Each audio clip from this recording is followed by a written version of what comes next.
overworking comes with a notion of somewhat hiding within what you're doing. It's not just overworking because you have to. There's achievement, and therefore there's dopamine, which is another grab for addiction as well. But my addiction or burnout, sorry, really was about not just work. It was everything. So it was family related. It was the struggles that we were having at home. Are you curious about discovering ways of making your life better? Then welcome to my podcast. I'm Bob Nickman, and this is The Exploding Human.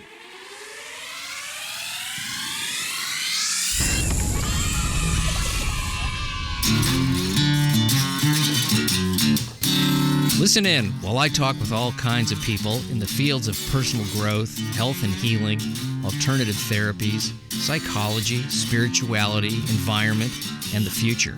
I'm looking for those answers that make life better for everyone.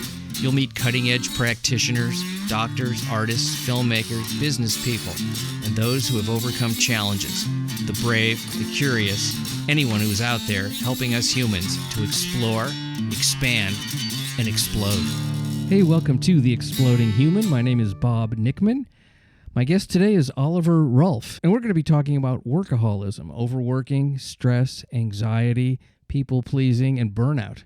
This is something Oliver experienced not that long ago, and he's going to be talking about what led up to his decision to seek treatment, how that worked, and how things have changed for him, and his new book, The Addiction Blueprint, which gets to some of the underlying causes and solutions for any type of addiction: drugs, alcohol, gambling, food, sex, all these things. And in addition to those things, Oliver, who's been on the show, this is his third time, we always talk about all kinds of other stuff. We get into some of the metaphysical, spiritual kinds of things, and I guess what you could call the big picture. So let's jump in. This is Oliver Rolfe. Oliver, it's great to see you again. I think this is your third episode here of The Exploding Human. I'm always excited to talk to you. You always have a lot to offer. Yes, it was 1 and 2 very quickly, and then we've let the community breathe whilst they gather their thoughts from our last 2 videos, and we're up for the third now. Yeah, it's been, what has it been, a couple of years? Maybe even a couple of years, at least a year. I know that. I think so. It was, it must be 23. Yeah. Okay. November 23, I think. Well, I'm glad you reached out, and I know you have a new book, and that's what we're going to talk about, and how, why don't we just say the title first? It's coming out in January, so I'm not sure when this is going to be published, probably right before the book comes out, so you folks will get a head start on getting Oliver's book. So what is the title? The title is called The Addiction Blueprint. It's a very short and snappy title.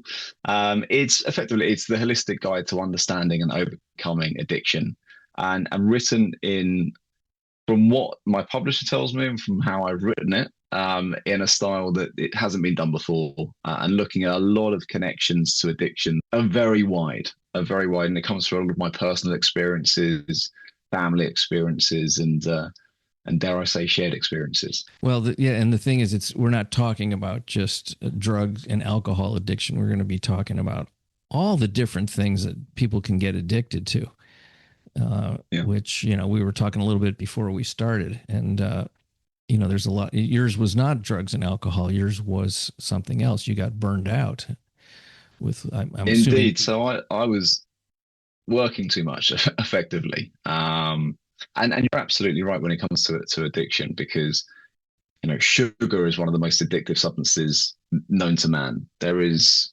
very few more addictive substances. Going to the gym too much, as I said, overworking, and overworking is difficult because you have to work to live, or most people have to work to live. And if you're fortunate to live without the need to work, then that's great. But there's a balance, because overworking comes with a notion of somewhat hiding within what you're doing. It's not just overworking because you have to. There's achievement, and therefore there's dopamine, which is another grab for addiction as well. But my addiction or burnout, sorry, really was about not just work. It was everything. So it was family related. It was the struggles that we were having at home. I've got 2 children who've got ADHD.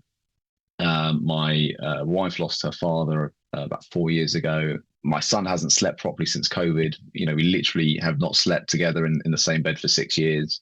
So there's a lot of strains, a lot of kind of things going on in the background, different illnesses and whatever it might be. And actually, I remember really clearly, it probably was not too long, weirdly enough, of writing my health and well-being book, that I started to feel not particularly great, because I was pushing myself with that, pushing myself with work. And it's such a ironic thing, and obviously a very aware irony. That the end of one of the summers, I think it was June, July, I was exhausted. And I mean, to a level that I'd never really felt. I had like nothing. My energy was zapped. And that was a pretty bad wake up call, because I was going, okay, well, I need to have a rest. We went on a holiday. It was say August 2 years ago. The holiday didn't go to plan so well. So we actually traveled to America with my family. My daughter was ill. She ended up in hospital when we went on holiday. We stayed for the rest of the holiday. She was fine. We came back home. We then went on another trip, and then she ended up in hospital again for the second time. All connected to jet lag and anxiety and sickness. And that didn't help my own situation, because then, we're all stressed as a family. My wife's stressed, my son's going through his things, and we're all trying to deal with it as a family.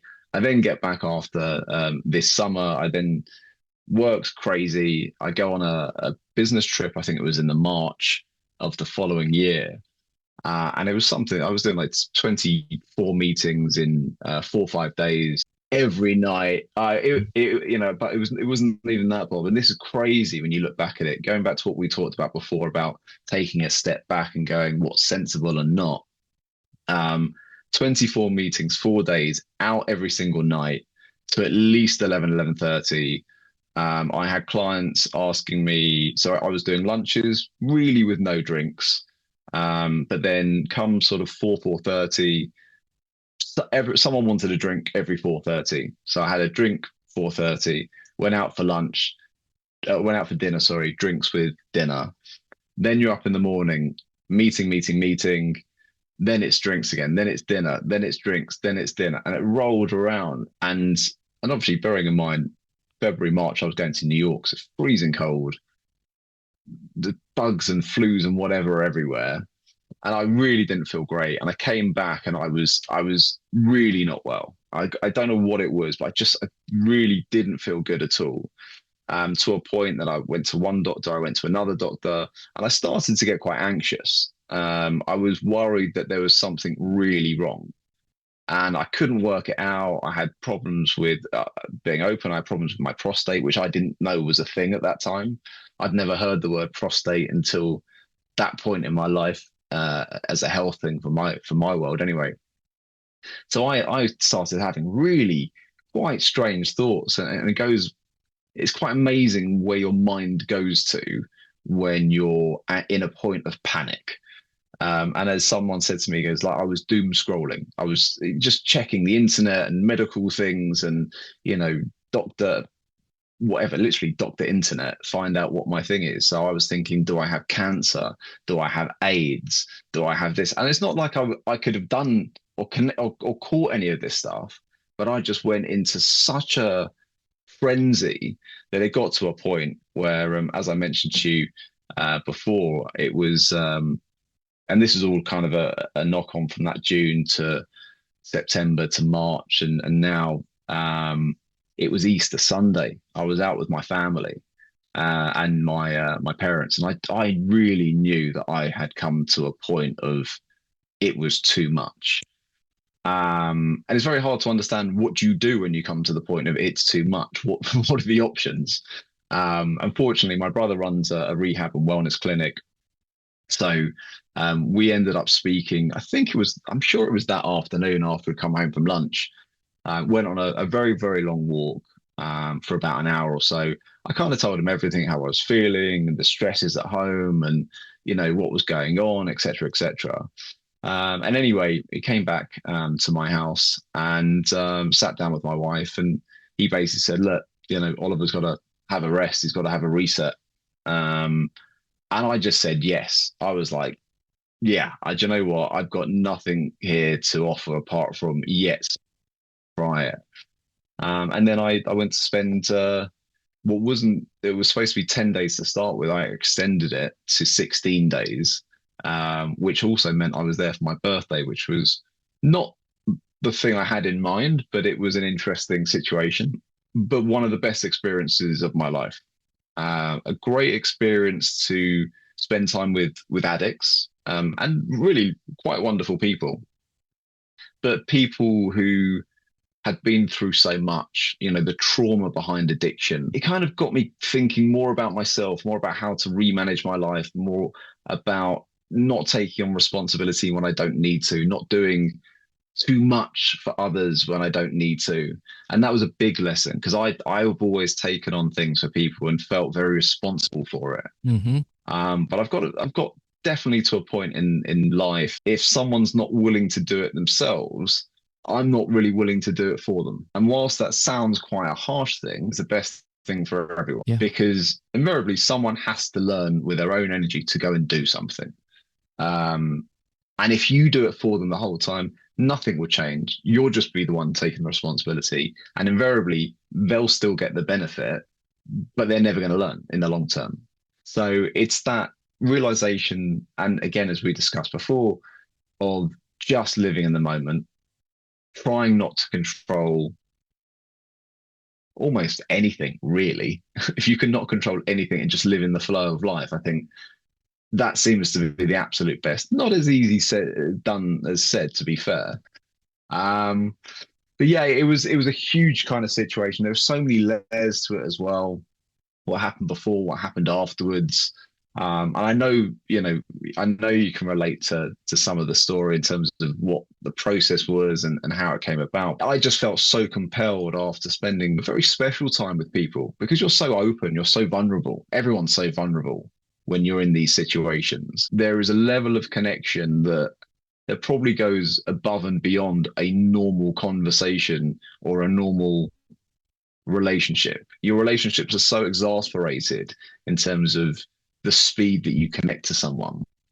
Yeah. It's kind of like these reality programs, like in the UK, we've got I'm a Celebrity Jungle or Big Brother, or you know, everything happens at hyper speed. It's almost like a spiritual world, just completely sped up and just focused in each other. Whereas the real world just takes a lot longer. The relationships don't happen quite as fast. So it was a wonderful experience. I'm just hoping that the book, which covers literally everything into addiction, all the connections between stress and anxiety and overworking and burnout and ADHD and schizophrenia and bipolar and environment and money, all of these things. I just hope, as I've always said, if it helps one person, it's categorically worth writing. And the publisher's been so wonderful throughout the process. And they've really pushed me to make this book as good as it could be. Sounds amazing. I can't wait to check it out. I'm no stranger to recovery, as we talked about earlier, so I, relate to that. And for me, what I found, and it sounds like you had a similar experience, was and in your case, it was a forced situation or not artificial, but it was a constructed situation to put you in connection with other people with similar issues. And when you do that, you get to it gives permission to talk about these things that you may not be able to be comfortable talking about in your day-to-day life. And it also, there's a bond that you have, a trust and a sense that you're not alone. Because one of the things with any kind of addiction, you feel like you can't talk about it and you feel like you're the only one. In your case, it was, overworking. Well, everyone's working this hard. I got to stay in competition, and this is what I do, and this is who I am. So your identity's wrapped up in it. And it's like, if you were to be at one of those business dinners or business lunches or business meetings, and you were to sort of go, you know what? This is really hard and it's really taking a toll on me. What about you, Larry? The guy would go, I got to go. People might get scared. They might feel like this guy is, I don't want to do business with this guy. He's unstable. Or they would go, I feel the same way, but I'm not going to say that, and so there is a, there's a thing where you say, how you doing to somebody and they go, good, I'm good, I'm doing good, and that's the conversation. And then let's get back into, what we're going to buy or sell. And it's an odd way to move through life, and I think some of it has to do with less family, community, and more of this urban sort of hyper speed of everything. There's no real understanding. There's no real vulnerability. I think what you said is actually very right, especially in a professional world. There's very, very little vulnerability, because if you look at the finance world, or probably the world of law in particular, any vulnerability is seen as weakness. Yeah, right. Yes, it's if you think about it, it's kind of crazy that would be the case, but it really is. So we're not exactly teaching people to look after ourselves in the right mindset. We're saying, have the extra holiday and where you eat your greens and do whatever else and go for a walk, but you do have to work 20 hours a day. And, if you've got time to do anything else after that, great. But just look after yourself. It's kind of counterintuitive. What if you not just ideal. Went into a business meeting and you say something like, most of the time in these meetings, underneath, the facade and the suit and the way that we speak, I'm basically kind of a scared little boy. How about you? I would love to see that. That would be a hilarious moment, I think, with hidden cameras. Maybe that's your next book, The Hidden Cameras of Telling the Truth in Awkward Situations. It sounds like a Ricky Gervais sketch or something out of The Office. Yeah. But, it really does. You can imagine it happening. Yeah, but like the idea that that it's safe to tell the truth is a foreign idea, and maybe it isn't. It's not always safe, because it isn't always safe. But sometimes there's more situations where it actually is okay, and then it opens up a whole thing with somebody. When I was a stand-up comedian for almost 15 years, and one of the things that I would do, not all the time, but it was deliberate most of the time, but it started by like coming on stage and doing something, like make a mistake and, fumble over words, or, do something where I was vulnerable. And I would do it on purpose. Sometimes it would just happen, but I would acknowledge it, and I would say, oh man, I've already screwed this thing up, whatever. Well, people like that. They were like, oh, okay, this is a human being. This person has some vulnerability. They're not trying to be more than what I am or anyone else. This is like, I like this person, because likability is sort of an important thing in business, for sure it is. That's part of it, and certainly performing. But that sort of human moment of vulnerability was always an asset. And but for most people, it's like, it's terrifying. It really is one of the most terrifying things, because there is a potential to be humiliated if you're vulnerable. That's what it feels like. It almost feels like death. Like I could be, annihilated here if I'm too open. Yeah, I agree. I think growing up in London, I've never really got a sense that people felt comfortable being truthful with their feelings.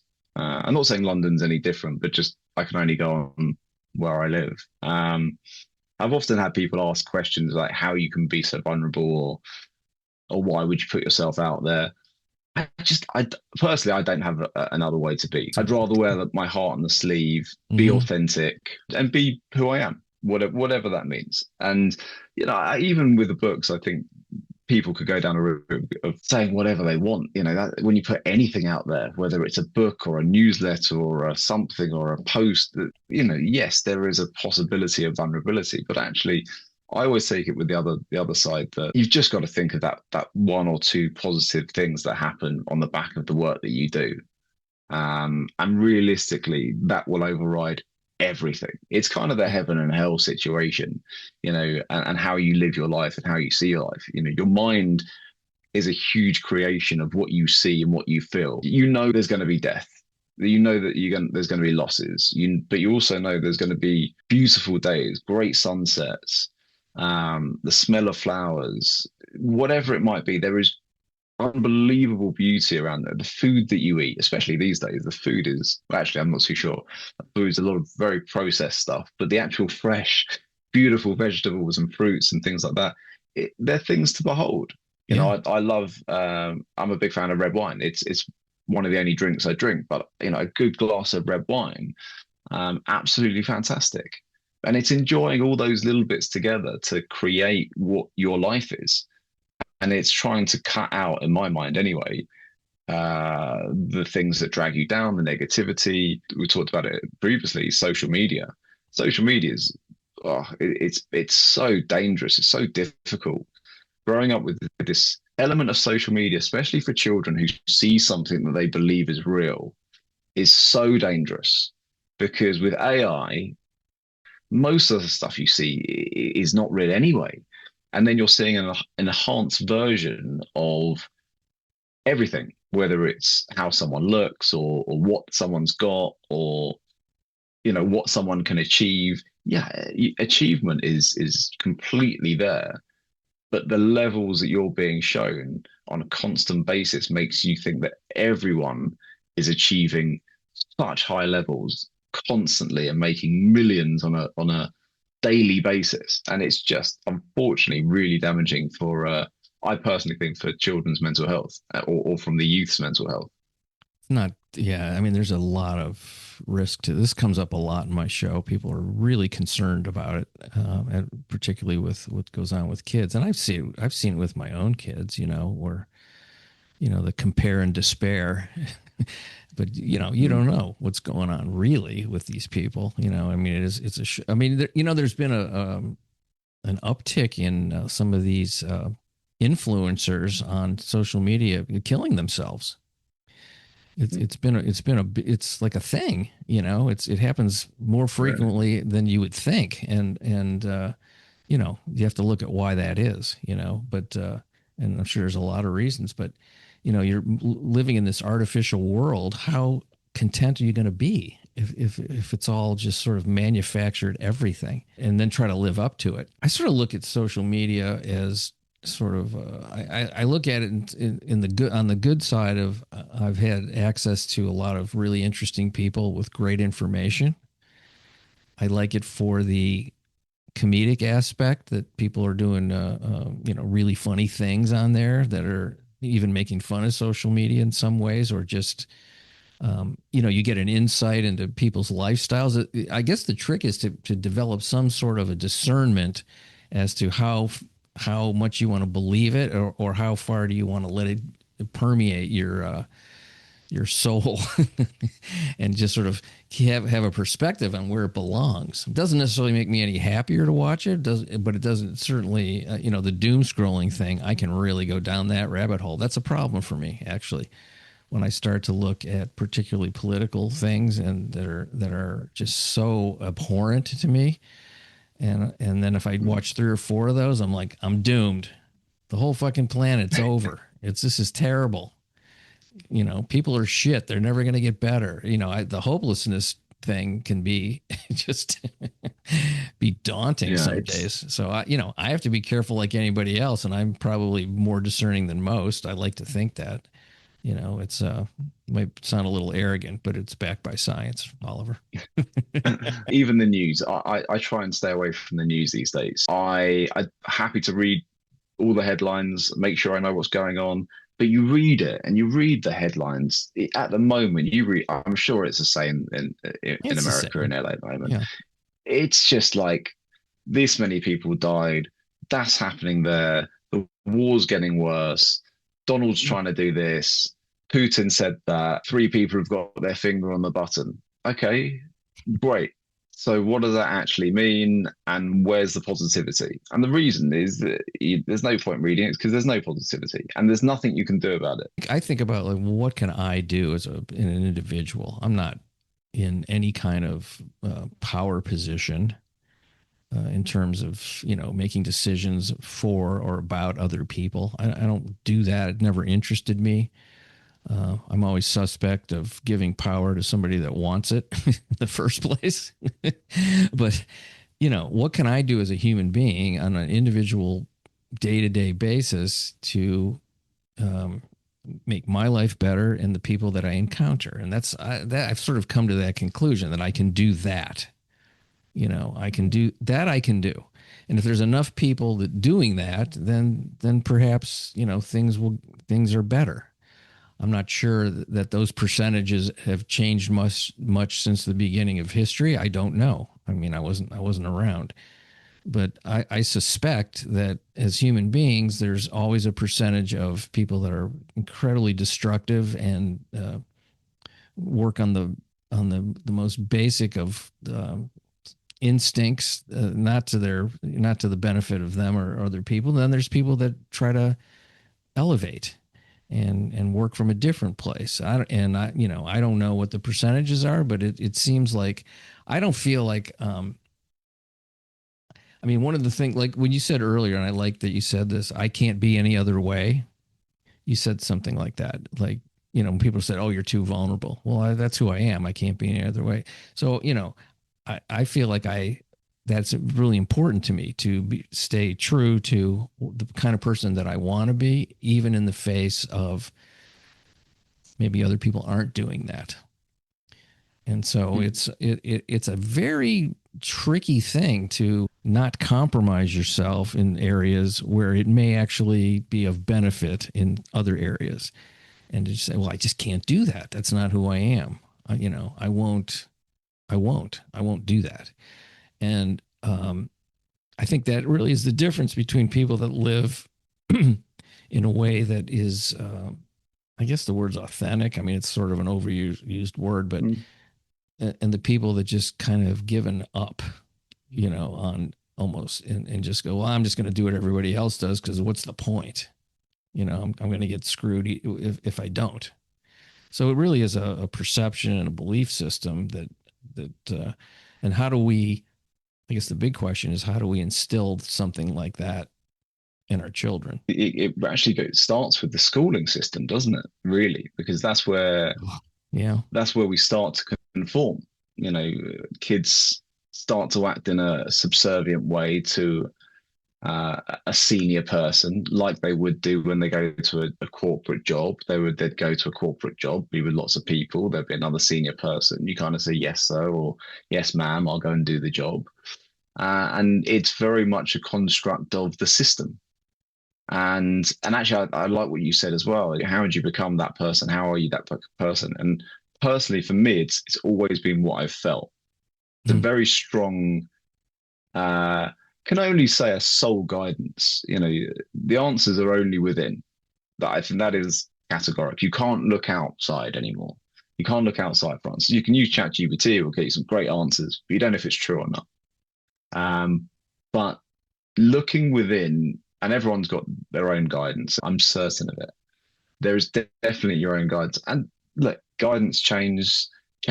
You'll go through different points in your life which are better or worse than others, but they're all experiences. And through all the experiences that one goes through in your life, you're getting something out of it, whether it's a learning curve, whether it's knowledge to pass on to someone else, whether it's something to enhance the rest of the life. Because most people's experiences shape them, for sure. They don't make you who you are specifically, but they certainly shape you. And they shape you into a direction that you're almost forced to go into a degree, but you're certainly guided into it. And I think those situations, by leaning into, let's say, the way of the universe, the way of the world, whatever you want to call it, spiritually, religiously, God or the great creator, whatever it is, the great power, following that gut instinct, for me, has never guided me wrong ever. Yeah. Whenever I've followed my gut instinct, it's never been wrong. And it's also instant. It's that kind of snappy, instant reaction. And I wrote about it in my last book, actually, The Holistic Guide to Your Health and Wellbeing Today. Malcolm Gladwell, his book Blink, and it's based on well, the more experience you have, in a blink of an eye, you can discern, well, a myriad of answers. Yeah. Immediately, you know something is instinctively right or wrong or whatever it might be. It might take you time to work out what it is, but you know it's wrong. And you feel it, and it's an instant thing. Your brain isn't as smart as your gut. So you've got to somehow connect the two and work it out. So the more you look in yourself, the more things become apparent. And your body tells you as well.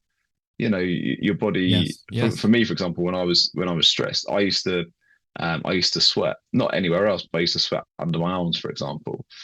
And I was like, this is really weird. Am I ill? Is there something that I'm, you know, do I need to take something for it? And basically, it was just really stress and anxiety. It was just being that hyper driven constantly that I was going, and really never slowed down my system. So my system just sped up to a point where it didn't really stop.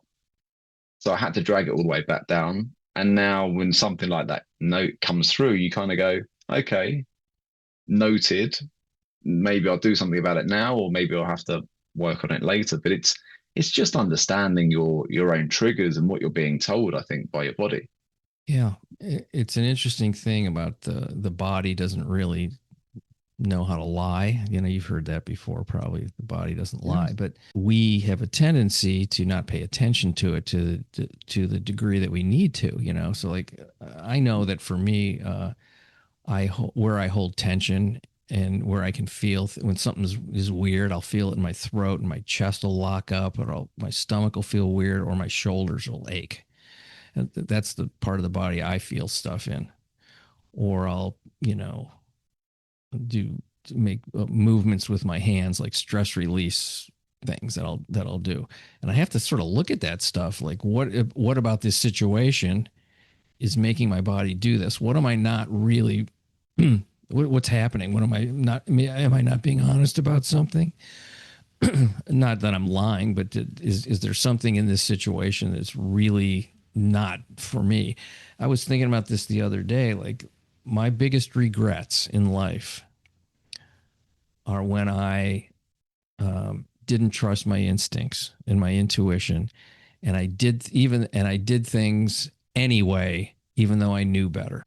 I'm not talking about crime or anything really awful. I'm just saying, you know, social situations or work situations, like, this does not feel right.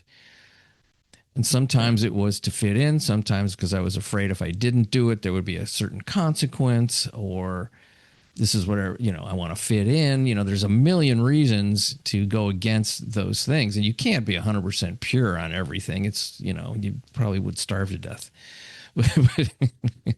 But there's a lot more that I think we can all do to, you know, live that kind of a life where we're not going against the grain of our own intuition. Again, it's coming back to being authentic to yourself, which I think realistically is a hard thing to do when you're growing up, and I think becomes a bit easier as you get older. It's, you know, we talked about it before. My son's just gone to secondary school, and he's got some issues that he could do with some help with work and, you know, support and Was he like 13, use a computer 14? and blah blah blah. How old? 13? So he's 11. He's 11. Oh, so secondary he's school just gone. Okay. So what they do is okay. Mm-hmm. So secondary school is you got I'm pretty sure he's in 7th grade now. So you got 7th and 8th grade, which is kind of the lower part of the school before you then go into the bigger part of the big school. So kind of an intermediary situation. But the jump is huge. It's huge for every child. Socially too, it's very comfortable. Oh, absolutely. And he's moved schools, so he's not with any really of his friends that he knows. He knows a few people. So he's got the social issue to really deal with, and that was a big one. We didn't know whether he was going to like the school or not, but that's fine. But then trying to get him to go down this support route has been really, really tough. And we're dealing with it at the moment. And it's not because he doesn't think he needs support. He knows he needs the support, but he doesn't want to be that kid. He doesn't want to be the kid who's got the laptop and everyone's got their pens and paper out. And so, well, why has he got the laptop? And they'll go, well, he's got learning difficulties and blah, blah, blah. And suddenly he's in a scenario where he feels uncomfortable. Whether it would be true or not is irrelevant. But in his mind, he's like, I don't want to be that kid. I want to feel uncomfortable. People are going to think I'm weird. And it all comes down to, trying to be authentic in a moment of growth in particular, I think as a child or a human being, is so hard. It's so hard. I think there's only, as we were talking about before, when it comes to achievement, whilst achievement is great, it's also dangerous because of dopamine. But once you get to a level of achievement, whoever you are and whatever that is, that you feel, do you know what I've either done okay or I've done enough, then I think you start to kind of relax. My thing, weirdly enough, I started to feel more comfortable probably this year in my life. And that's probably got nothing to do with work, weirdly enough. It's probably the fact that I took a break from work, realized that I could still work really hard, really enjoy it, probably be a better version of myself at work and with my clients, because I was always authentic, but I feel even more authentic now, if that makes any sense at all. Yeah, sure. But actually, I did three things this year. In particular, I became a qualified UEFA football coach after studying. I ran a London Marathon. By run, I walked the London Marathon because I've got back issues, as you know. And I completed this book.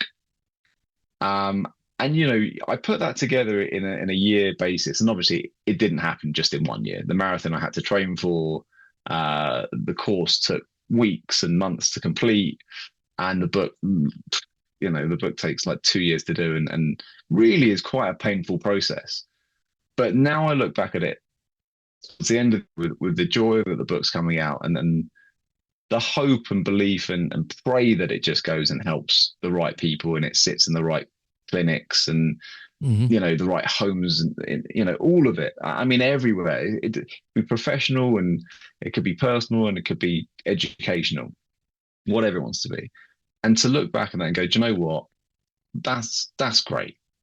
That's great. That kind of fills my cup to a point that it's almost about growing up for me. I don't know if it feels the same for you. Obviously, slightly older than I am, I believe. We look the same age, I know. No, we don't. But you look a lot younger than me. You got a full head of dark hair. I have no hair, and the little bit I have is white, gray, or whatever you want to call it. It's going. It is going everywhere. It is going. No, you're young and vital. Just you know what I mean? Wow. I've still got some energy. I'm all right. Mm-hmm. But if you know what I mean, that kind of that growth, that moment where you go, I'm not a child anymore. Even if that's, when you're 40 or 50, I think some people mentally grow differently when you can be around what would be, I don't know, perceived to be important people, CEOs of banks or whatever people think's important, where you actually go, do you know what? You really, really are a human being. And I promise you that individual's probably got as many, if not more, anxieties than you would imagine.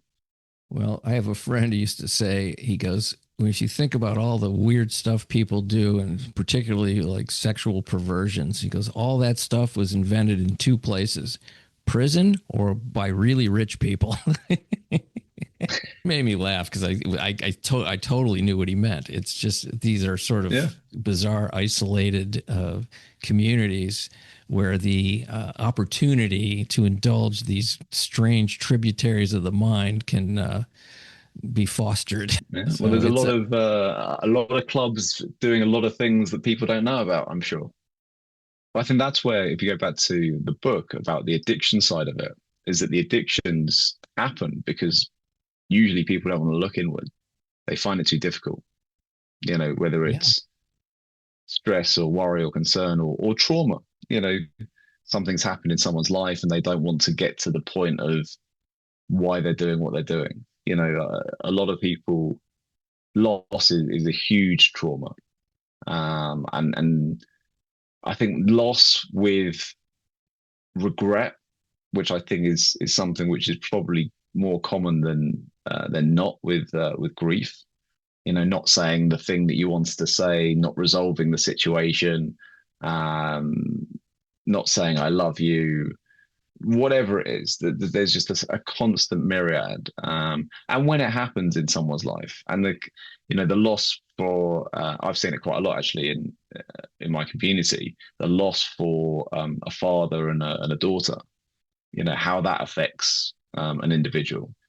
Funny enough, my it's not that funny, but my wife's group of friends, and I think if I can go on, in particular, there's like 5 or 6 of them have all lost their fathers within the last kind of few years, Mm-hmm. and or maybe even 5 years, and it's an unbelievable one. It's an unbelievable situation that they've all kind of gone roughly at the same time, um, but it's how it changes the individual after that. You know, it's something that you can never. I don't think you're ever the same afterwards. There's always something that's missing. It just will never be the same again. Well, that's a whole other aspect of living is the death part. Death of loved ones is a Yeah. really death lasts a long time. And so you're kind of like, oh, I'm never going to actually have a physical material world conversation with this person again.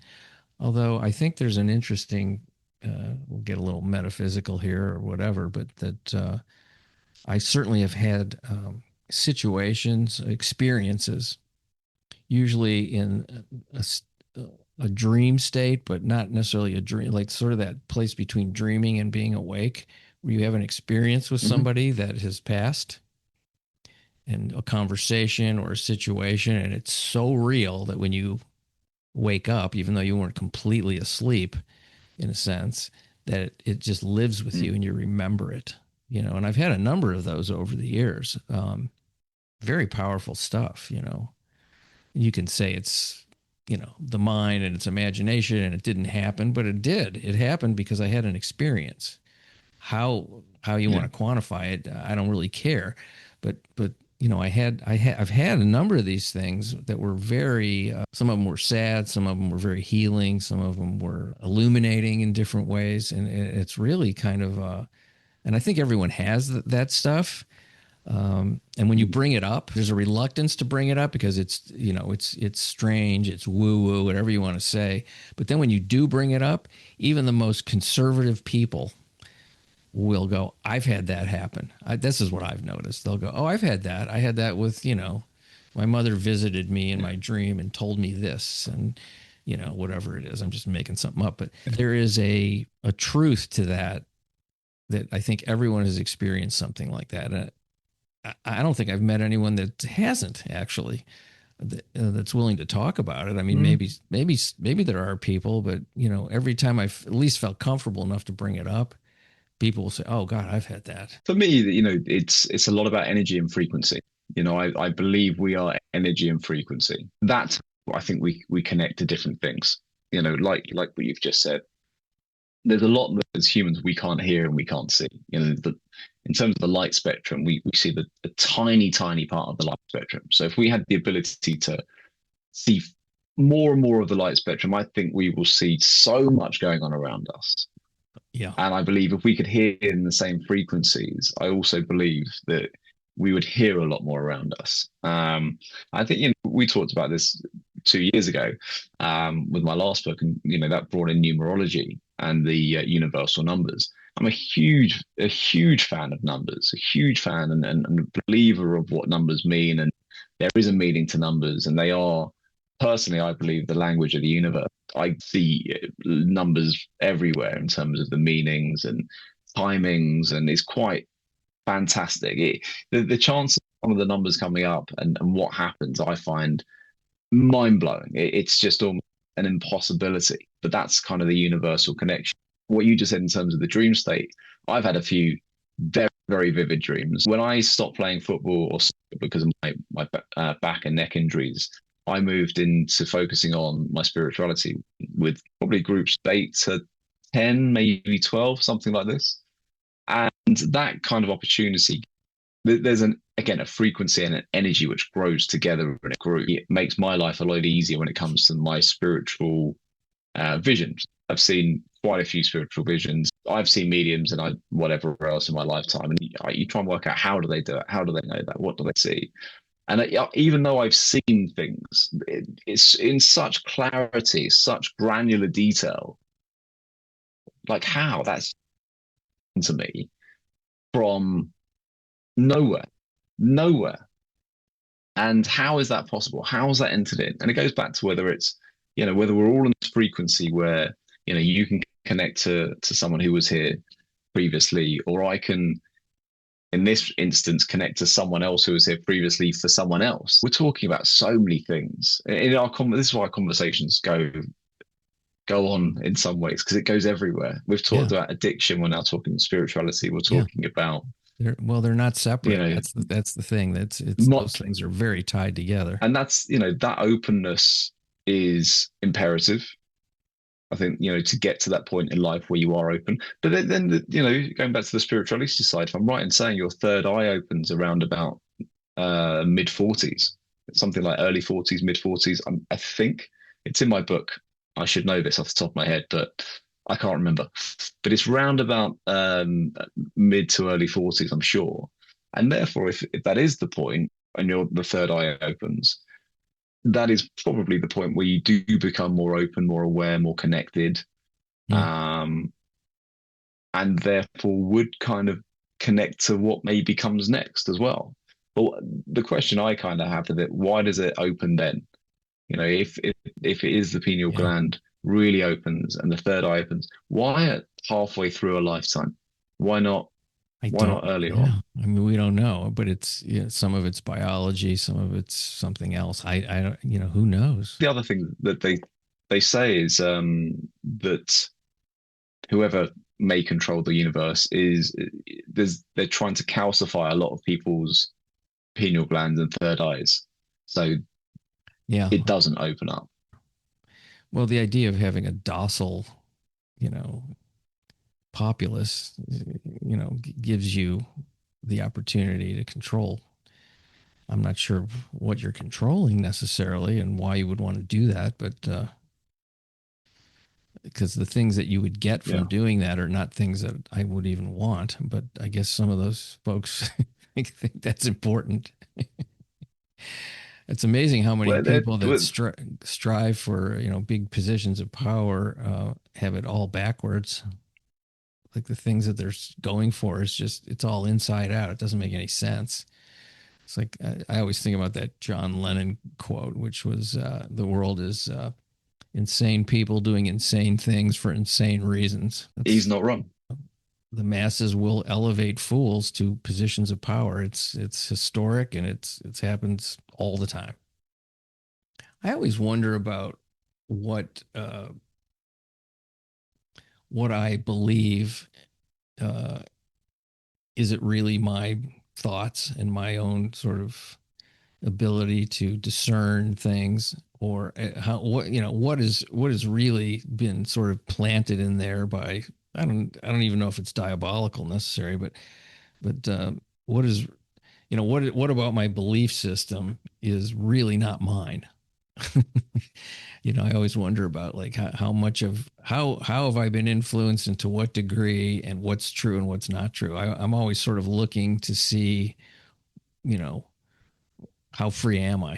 How I know how free I'd like to be, but how free actually am I in terms of the way I think and perceive?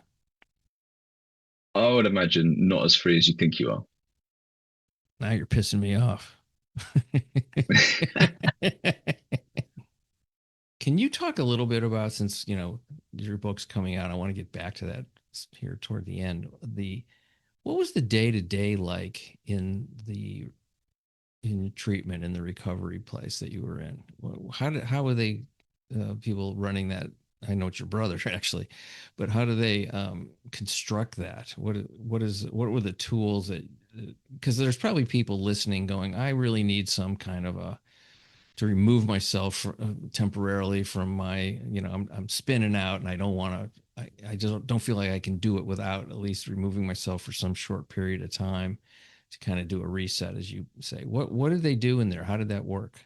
Like, just give me a day or Okay. a couple of days, because that's interesting to me, Yeah. how people sort of figure out ways to help people by you remove the person from their addictive situation, and you're basically helping them to reprogram themselves. Mm. Well, that's exactly what it is. So you're right. It is my brother's rehab, but no one knew that I was his brother. So Mm-hmm. apart from, I think we told two people that I was his brother. Mm-hmm. Everyone else knew me from my family's name. So I basically changed my surname to pretty much protect my brother, and my brother basically wanted to protect me. So it was Sure. actually quite a sweet brotherly moment that we went through that. So to be fair, I remember first and foremost walking through the door, because at that point I had no idea what to expect. Like nothing was discussed to me at all. I didn't know where I was going. I didn't know what was going to happen. And dare I say, I was pretty nervous. I wouldn't say I was terrified, but I was anxious anyway. I was in my Sure. own head, just trying to deal with my own thoughts. And walking through that front door the first time, yes, it was very unnerving, but the staff were great. They really kind of did what they could to kind of calm me down and to help me and whatever else. And the first bit was, I think, it was quite an interesting bit. So they kind of set you in, and they make sure you're okay. They do your say medicines and check your weight and make sure all of the bits and pieces, fill out the questionnaires. I don't know if like did blood pressure and I think we did blood test as well and a urine test, all Mm. those kind of things. So get Okay. that done. Mm-hmm. And then meals are always basically eaten together in kind of, let's say, a lunch or a dinner hall, whatever you want to call it. Mm-hmm. So they were having lunch, and to be fair, I was quite hungry. I had like a 3 hour plus drive up there. And they said, like, well, everyone's having lunch. Why don't you go in? So obviously, the first thing you do is you walk into a hall with 40 people. Probably seem like 40, it's probably only 25, and you don't know anyone. You've never been to a place like this before. So I was like, all right, grab my plate. Let me sit in the furthest table possible, away from everyone, and just kind of calm my thoughts and settle in. And one of the ladies came up to me and said, no, don't sit there. Come and sit with, and she put me with two other people. And I was like, oh, okay, if I have to. And anyway, I sat down with these two, and there's a lovely guy and a lovely lady. And we both of the three of us got on extremely well. But with my first sort of 15 minutes, he told me a story and she told me her story. And I was just like, okay, fine. So we're talking about normal people who are being in normal situations, and everyone's just here to try and help themselves. So that was a huge thing. And for anyone who is thinking about going into either a retreat, a wellness center, or if you need, dare I say it, real addiction work, go in there with an open mind and with just the thought process that you want to help yourself. Because if you don't want to help yourself, it doesn't matter what anyone else does. It won't work. It categorically won't work. And I think that first opening 24 hours, I knew that. And obviously I had my family at home, so I basically left them. So I wanted to kind of sort myself out and feel more normal. So that was my first entrance into it. And then you go and do whatever, and then the day rolls around. So I think, if I'm right in saying, we probably got up about 7 o'clock, or maybe even, I probably had to put my alarm on about 6:45 in the morning. Got myself ready downstairs, probably breakfast about 8, 7:45. And then what they said, sessions would normally start. So they would start with the full group, or the full house in this instance. It wasn't a big place. It was, you'd never have more than 10, maybe 14 people in your group. So you'd come into a circle, everyone's on chairs. You'd have the lead therapist in front of you, and it was almost like firstly sign in, but sign in is not normal sign in. One, yes, check everyone's there. It's then you start off the day with the Serenity Prayer, and you start off the day with a reading, usually quite a positive reading, and it starts the day off in a very positive mindset. But then what you do, you go around the room and you firstly kind of go, "Look, how are you feeling? What's going on?" And you have to use the words that you feel. So sometimes anxiety, sometimes it's stress, sometimes happy, sometimes emotional. And bearing in mind, some people are there for a month, some people are there for 3 months, some people are there for 2 weeks, some people are there for a week. I was supposed to be only there for 10 days. I actually extended it because I felt that, one, I was there and I was given the opportunity to extend it. And I thought, you know what, I'm going to take the opportunity to have a break. So you go through this kind of situation, and then you have different sessions. And these sessions could be group sessions revolving a specific topic. It could be watching a TED talk. It could be digging into some of the personal emotional traumas, and it's kind of done on a collective when you're in a group. So you could share if you want to share. You don't have to share, but usually you're kind of drawn into sharing. It's quite a collective situation. Then throughout the week, you'd go through. We used to go on a walk most days. I used to love going on a walk. Great opportunity to spend time with the other guys, talk about things on a one-to-one basis or with the smaller group, which I think it was really important for me anyway, and to get out there. In fact, it was that walking that kind of led me on to doing the marathon, because I was like, I forgot how much I loved walking. So I got out there and thought, you know what, I'll continue this. And then they would have spa days as well, which is fantastic. And you go and do some activities. Again, it's all kind of keeping it very, very positive, but ensuring that you're together in your unit. And then you'd have people coming in to do talks, which I think is some of them were phenomenal. Really tight kind of question and answer situation. Very, very personal, very open, very emotional at times. And then what people have to do within their program, whether it's 2 weeks, usually it's a month program that they have to do this, but I actually did it in a 2-week one, is to basically write a letter to your trauma and write your story. And not only write your story, read it out loud to the rest of the, let's say the rest of the group. We actually called each other the inmates. And it was a good group of inmates, to be fair. And I think that a lot of it's down to how much you want to put into it and how much you want to go into the story and how much detail you want to share and how much you want to clean yourself. It's quite a cathartic situation, quite a cleansing. And look, people went into that situation, and I heard some of the let's say the stories that people felt comfortable saying, and it was about 10%. They weren't either ready, or they didn't feel able to share it, or they didn't want to connect emotionally to the trauma. And I think that's the problem, because I did mine, and my first my story actually was in my second book. Me listening to the words, me seeing other people's reactions, it was a very emotional moment for me. And they put, I think you're put into these scenarios, and in fact, I think you're given an opportunity, is probably the best way to put it, in these retreats or treatment centers that allow you to go through yourself to cleanse. And unfortunately, you're the only one that's ever going to do it. It is at that point taking responsibility for the stuff in your life that's happened, whether it's happened to you or whether it's happened for you.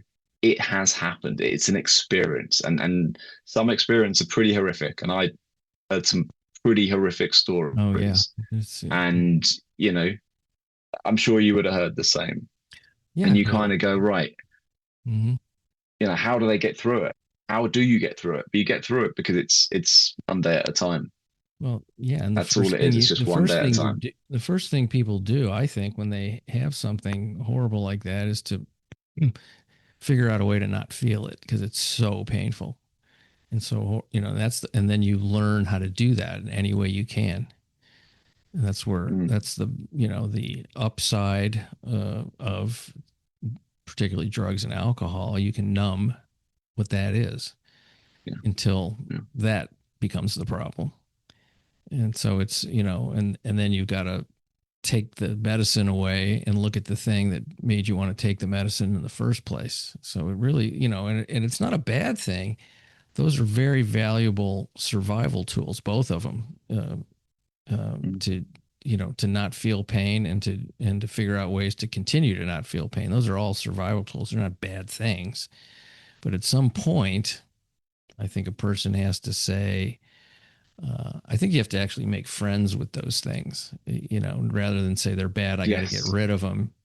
It's like, well, thank you for helping me to survive XYZ. I no longer will be requiring your services. But It's true. You're not wrong. If you look yeah, at it that way, you're not wrong. It is a survival tool or technique. Yeah, and it's an interesting way to look at it in that respect. But it's as long as you can pull back from whatever it is, and whether it is drugs or alcohol, but going to the gym too much, overworking, as we said before, overeating, undereating. yeah. There's always different things. It's a balance, and there's so many things that you can, I'm going to say, manipulate. But I think it becomes down to really you look how your mind is, in my opinion. I really do believe that your mind is that you present how your mind is. I really believe that. And if you go into like the body language and situations like this, someone with scruffy hair, for example, or really unkept hair and unkempt clothes, there probably wouldn't be of some right mind. You'd know there'd be something that's not 100%. Mm. But obviously, with you, your hair looks perfect every time I see you. So you must be you must be spot on. But you know what I mean. Mm-hmm. There's that kind of element of the presentation really gives a signal of what someone's feeling, what they're thinking, how they're presenting themselves is quite telling. Well, I want to thank you for reaching out to me again, and I really enjoyed talking to you today.